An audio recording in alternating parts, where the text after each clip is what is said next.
Janë plot 11 objektiva strategjik, të cilët do të përfshihen në kuadër të këtij programi të ri, duke filluar me forcimin e identitetit lokal.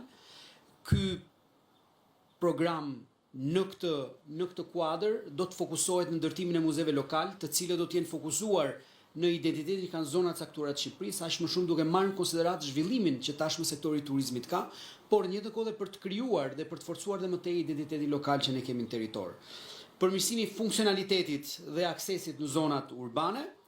Këtu tashmë po fokusohemi në ndërtimin e parkimeve për të krijuar akses të qëndrueshëm në zonat urbane.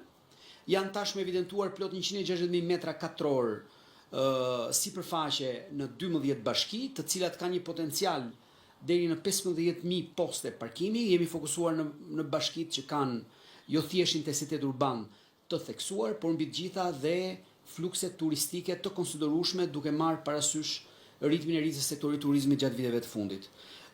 Objektivi i tretë është rigjenerimi i ish hapësirave industriale në asete për komunitetin. Janë ish fabrika të cilat janë privatizuar ose janë pjesërisht të privatizuara ose janë plotësisht në pronësi shtet. Këto janë potenciale ekonomike lokale të cilat duhet i rikthehen komunitetit.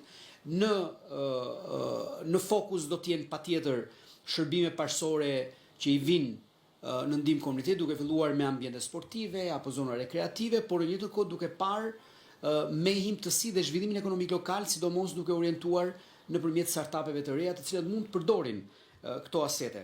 Objektivi 4 është rritja e standardeve të infrastrukturës publike, duke armonizuar arkitekturën lokale me atë çfarë qytetet ofrojnë dhe mbi të gjitha duke krijuar potencial të ri zhvillimi për zona të caktuara. Këtu fokusohemi përgjithsisht në objekte publike që kanë të bëjnë me sistemin e edukimit, sistemin parauniversitar.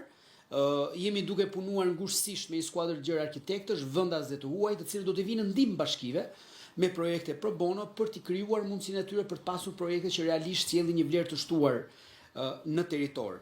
Nxitja e inovacionit është objektivi i 5. Unë e përmenda pak më parë që nxitja e startupeve në nivel lokal për të krijuar zhvillim ekonomik dhe për t'i dhënë mundësi sidomos të rinjve për t'u përfshirë në zhvillimin ekonomik lokal. Kjo do të bëhet pjesë e skemës kombëtare për sa i përket mbështetjes së startupeve, por do të ketë një fokus edhe lokal. Sot, për shumë arsye dhe për faktin që shumica e universiteteve janë të përqendruara në Tiranë, është normale që pjesa e konsiderueshme e startupeve hapen në Tiranë. Besojmë fort që është e domosdoshme që ne të krijojmë një hartë sa më dinamike në të gjithë territorin për sa i përket startupeve dhe mundësive që krijohen për të rinjt, për të krijuar bizneset e tyre, sidomos lidhur ngushësisht me inovacionin.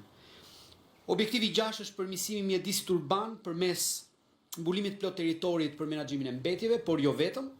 Në këtë kontekst jemi duke punuar ngushësisht me shumë bashki për sa i përket mbulimit 100% territorit, por në njëjtën kohë dhe duke plotësuar ato standarde që tashmë do të jenë detyruese si rrjedhoja e integrimit në Bashkimin Evropian, duke filluar me riciklimin dhe jo vetëm. Objektivi 7 është transporti urban publik. Tashmë jemi duke trajtuar një numër të konsiderueshëm bashkisë se do të jenë model i kësaj nisme. Transporti do të jetë i bazuar në autobusa elektrik. Bashkia e parë e cila do të pilotohet do të jetë brenda 3 mujorit të fundit të këtij viti.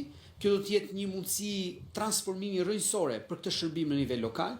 Qeveria qendrore do të vinë në ndihmë bashkive për të kaluar barierën e parë, që është një barierë jo e vogël, për sa i përket investimit kapital për të krijuar kapacitete për të ofruar këtë shërbim në standardet e duhura.